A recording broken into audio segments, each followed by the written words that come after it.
இந்த வேலைக்கு தான் நம்ம போகணும்னு எல்லாரும் ஒரு கனவு கண்டு வச்சிருப்பாங்க. ஆனா கடைசியில எத்தனை பேர் நினைச்ச வேலைக்கு போறாங்கன்னு தெரியல. அதுல முக்கியமா இந்த 2022, 23 இந்த கொரோனா டைம்ல உள்ள பூந்து வெளில வந்தாங்கல்ல, அவங்க நிலைமையில ரொம்ப மோசம். ஏதாச்சும் ஒரு வேலை கிடைக்குமா? ஏன்னா எங்க அப்ளை பண்ணாலும் முடிஞ்ச வரைக்கும் அவன் ஒரு பிபிஓக்கு, கால் சென்டருக்கு, டேட்டா என்ட்ரிக்கு தான் எடுத்துக்கிறாங்க முடிஞ்ச வரைக்கும். அதுக்கு மேல அவங்க போறதே கிடையாது. அவங்களுக்கு ஓப்பனிங் எங்கேயும் வர்றதே கிடையாது. காக்னிசன்ட்ல அருமையான ஒரு ஓப்பனிங் கொடுத்துருக்காங்க. இதுக்கு பேரு கிராஜுவேட் அசோசியேட்ன்றாங்க. உனக்கு எந்த எக்ஸ்பீரியன்ஸும் தேவை கிடையாது. நீ ஒரு டிகிரி முடிச்சிருந்தா போதும். அந்த டிகிரியில 50% மினிமம் நீ வாங்கியிருக்கணும். அப்படி வாங்கியிருந்தீங்கன்னா அப்ளை பண்றதுக்கு நீ எலிஜிபிள். எவ்வளவு வேலை இருக்கு, எவ்வளவு பேர் எடுக்க போறாங்கன்னு தெரியல. பட் ஆனா ஏகப்பட்ட ஓப்பனிங்க்கு ஹையரிங் கொடுத்துருக்காங்க. ஏன்னா சென்னையில இருக்கு, பெங்களூர் ஓப்பனிங் இருக்கு, கொல்கத்தால இருக்கு. இருக்கிற எல்லா இடத்துலயும் அவன் பிளேஸ்மெண்ட் கொண்டு போய் உட்கார வைக்க போறான். எந்த இடத்துல வேணும்னு நீ முடிவு பண்ண முடியாது. எந்த இடத்துல அவன் உன்னை ஃபிட் பண்றானோ அந்த இடத்துக்கு நீ போறதுக்கு தயாரா இருக்கு.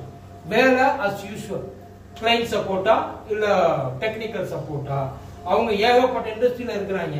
எதிர தூக்கி உள்ள போடுவாங்க. அதுக்கு நீ அடாப்ட் ஆகிறதா இருக்கணும். நீ இந்த கோர்ஸ் தான் படிச்சிருக்கணும். அவன் particular BSc computer science, MSc computer science, BE அந்த இது கம்ப்யூட்டர் சயின்ஸ் அப்படிலாம் தெரியல. பிஇ, பிஎஸ்சி இளநிலை படிப்பு 3 வருஷமா இருந்தாலும் சரி, 5 வருஷமா இருந்தாலும் சரி, ஏதோ ஒண்ணுல நீ படிச்சிருக்க அப்படின்னா அதுல 50% இருக்குன்னா உனக்கு கத்துக்கிற ஆர்வம் இருந்தா போதும். உன்னைய நான் ட்ரெயின் பண்றேன், காசு கொடுக்குறேன், வேலை கொடுக்குறேன், அது இல்லாம உனக்கு எக்ஸ்பீரியன்ஸையும் தார.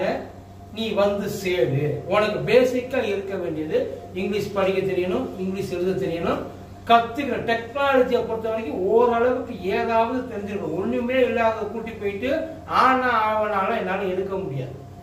ஓரளவுக்கு உனக்கு அந்த டெக்னாலஜிகள் பத்தி தெரிஞ்சிருந்துச்சுன்னா தாராளமா அப்ளை பண்ணுங்க.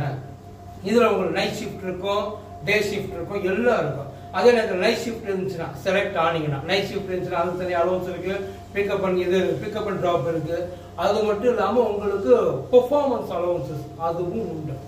கூடிய சீக்கிரம் உங்க கரியரை எப்படி ஸ்டார்ட் பண்ணணும், இது வரைக்கும் என்ன எது தெரியாம இருக்கிறவங்க போயிட்டு அப்ளை பண்ணு.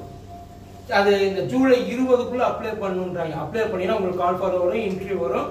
போயிட்டு அட்டெண்ட் பண்ணுங்க. முதல்ல என்ன கேட்கிறாங்க, கிடைக்கல ஒரு எக்ஸ்பீரியன்ஸ் போதும். தயவு செய்து வீட்டுக்குள்ளேயே முடங்கி கிடக்காது. எதுவுமே நம்மளை தேடி வராது.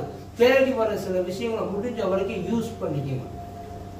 குறைஞ்சபட்சம் ஒரு 1500 - 2000 பேர் எடுக்கலான்ற மாதிரி சொல்றாங்க.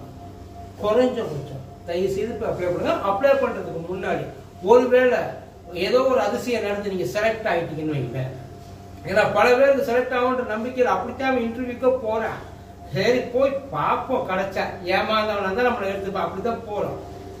ஒருவேளை அப்படி எவனா ஒருத்தர் ஏமாந்தவே உங்களுக்கு கிடைச்சிட்டான் எடுத்துட்டான்னா உங்களோட அந்த சர்டிபிகேட்லயும் பேன் கார்டுலயும் மேட்ச் ஆகுற மாதிரி இருக்கான்னு பாருங்க. உங்க பேரு ஈரி எல்லாமே ஒருவேளை மிஸ்மேட்ச் ஆகிருந்தா அதை எடுத்துக்க மாட்டாங்க. ஏன்னா இதை பேஸ் பண்ணி தான் டாக்குமெண்ட்ஸ் வெரிஃபிகேஷன் பண்ணுவாங்க.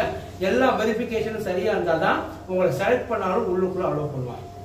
குறைஞ்சபட்ச சம்பளம் 2,60,000 வருஷத்துக்கு. அதாவது ஒரு மாசத்துக்கு 21,000 - 22,000 ரூபாய் கேபுக்கு எல்லாம் ப்ரொவைட் பண்ணி உங்களுக்கு பேலன்ஸ் 21,000 கரியரை ஸ்டார்ட் பண்றதுக்கு நல்ல நேரம். டிலே பண்ணாதீங்க. சோம்பேறித்தனமா சரி நாளைக்கு பண்ணி கொண்டு விட்டுறாதீங்க. இன்னைக்கே பண்ணுங்க. சொல்ல முடியாது, யாருக்கு தெரியும். இன்னைக்கு உங்களுக்கு இன்னைக்கு அப்ளை பண்ணதாக கூட அது கிடைக்கிற மாதிரி இருந்துக்கலாம். கூடிய சீக்கிரம் எவ்வளவு அப்ளை பண்ண முடியுமோ அவ்வளவு தூரம் உங்க ஃப்ரெண்ட்ஸுக்கும் சொல்லி. ஏன்னா உங்களுக்கு கிடைக்கலனாலும் அவன்கிட்ட அவன் கிடைச்சிச்சுன்னா இதை சொல்லியே நீங்க அவங்கள்ட்ட எதையாச்சும் கறக்கலாம். அதுக்காவது இதை நீங்க எல்லாருக்கும் சொல்லுங்க. வீடியோவை ஷேர் பண்ணோம்னா விஷயத்தை ஷேர் பண்ணுங்க.